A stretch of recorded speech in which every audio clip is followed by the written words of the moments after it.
जय शिवराय मित्रांनो, आजची 23 एप्रिल वाऱ्याचा जोर उत्तरेकडनं काही भागांमध्ये पश्चिम थोडंसं दक्षिण साईडकडे क्रॉसमध्ये वाहणार आहे।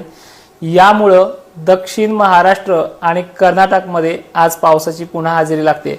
आज कर्नाटकच्या अनेक भागांमध्ये गारपीट आणि वादळी तसेच कर्नाटकच्या काही भागांमध्ये चांदणभरी पावसापेक्षाही प्लस पावसाची व्याप्ती आहे।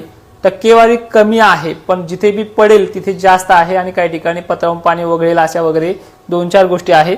पहिले कर्नाटकचा अंदाज घेऊयात, मग महाराष्ट्राकडेचा प्रभाव काय असेल हे देखील लक्षात घेऊयात।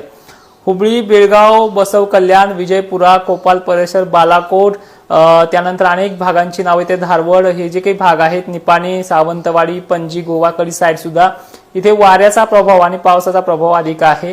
त्यामुळे कर्नाटकच्या भागातल्या शेतकऱ्यांना विनंती आहे की तुमच्याकडचा प्रभाव आज पुन्हा एकदा वाढतोय, कारण की महाराष्ट्रातलं बाष्प तुमच्याकडे ट्रान्सफर होते। त्याचबरोबर पद्धत अशी आहे की आज कालच्या सारखंच सांगलीच्या काही भागांमध्ये वातावरण असं आलटून पलटून आहे। काल साताऱ्यापासून पुण्याकडे गेलं, पुण्यापासून अहिल्यानगरमध्ये मोजक्या ठिकाणी झालं, संभाजीनगरच्या वैजापूर भागात झाला, नाशिकच्याही दक्षिण भागात झाला आणि पुणे खेड वगैरे भागांमध्ये झालाय। लातूर सुद्धा उदगीर सावंतवाडी झालाय। सगळ्या जिल्ह्यांचे सगळे तालुका काय तो घेणारच नाहीये हे तुम्हालाही कळतं आणि मला सुद्धा, पण परिस्थिती अशी आहे की काही भागात मोजक्या ठिकाणी असते। तुमचं काही नियोजन असेल त्या पद्धतीने ठेवा, सर्वदूरची व्याप्ती नाहीये। पण दक्षिण भाग जो आहे, जो मध्ये सांगली, कोल्हापूर पूर्व, निपाणी, इकडे बसव कल्याण वगैरे जे काही परिसर आहे, इथे मात्र धामधूम आज चांगलीच आहे। सरळ सरळ सांगायचं झालं की मान्सूनचा परिणाम या पश्चिम महाराष्ट्रावरती होतोय, पण मराठवाडा विदर्भावरती परिस्थिती परिणाम होत नाहीये। कारणही तसंच आहे।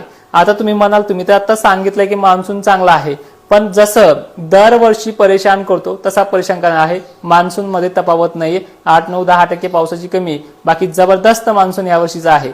पण पश्चिम महाराष्ट्रात ज्या साली अवकाळी बरसलाय त्या साली पश्चिम महाराष्ट्राला थोडं परेशानतेने केलेलंच आहे। परतीचा पाऊस यांच्या विहिरी नदी नाल्यांना वाहणारच आहे, त्यामध्ये काही गत्यंतर नाहीये। पण पश्चिम महाराष्ट्राच्या पावसाची जी काही मजल आहे, काही ठिकाणी थेंबही पडत नाही, काही ठिकाणी नुसतं गर्जनार्जन करतोय, ही पद्धत अजूनही आठवडाभर कायम चालणार आहे। आता 15 मे 16 मेचाही मागेच मी सांगितलंय 5-6 दिवसापूर्वी की 15 मे 16 मेला सुद्धा अशी पद्धत आहे। मग मध्यंतरी लग्न समारंभाला ह्या मोठ्या अडथळे याच्यामधून चुकतायत, म्हणजे याच्यामधून सुटतायत सरळ सरळ सांगायचं म्हटलं तर आजचा हा जो काही 23 एप्रिलचा पाऊस आहे, थोडीफार वैजापूर पर्यंत मजल मारेल, शिर्डी पर्यंत मजल मारेल, इकडे सांगली सोलापूर पर्यंत मजल मारतोय। त्यानंतर पद्धत अशी की लातूरमध्ये तुरळक ठिकाणी, बीड, जालन्यात ठीक आहे, या भागात काही ठिकाणी कमकुवत आहे। आणि एक गोष्ट फोकस करा, ज्यावेळेस अंदाजामध्ये कुणाच्याही असू द्या पश्चिम महाराष्ट्राचा दक्षिण महाराष्ट्राचा उल्लेख जास्त झाला की त्यावेळेस खानदेश किंवा विदर्भामध्ये पूर्व विदर्भाकडे पावसाचा कल जो कमी असतो, आणि ज्यावेळेस विदर्भ आणि मराठवाड्याचा जर अंदाजामध्ये उल्लेख जास्त झाला त्याचा अर्थ पश्चिम महाराष्ट्रात पाऊस कमी होतो। हे तुम्हाला समजत आहे आणि त्या पद्धतीने मी तुम्हाला सांगतो देखील आहे। त्यामुळे शेतकऱ्यांनी आजच्या ज्या काय पावसाचं नियोजन आहे ते हे नाशिक क्षेत्र, काही ठिकाणी हुबळी, कर्नाटक तर भयंकर परिस्थिती आहे आज, तुम्हाला ती पाहायला मिळेल बातम्यामध्ये किंवा आपल्या सोशल मीडियाच्या व्हिडिओमध्ये। तर अशा प्रकारचा प्रभाव आहे। तर जय शिवराय ह्या व्हिडिओमध्ये काही कमेंट्समध्ये काही विचारायचं असेल तर बिंदास विचारा, आपण पुढच्या व्हिडिओमध्ये त्याचा उल्लेख नक्की करूयात। जय शिवराय, धन्यवाद।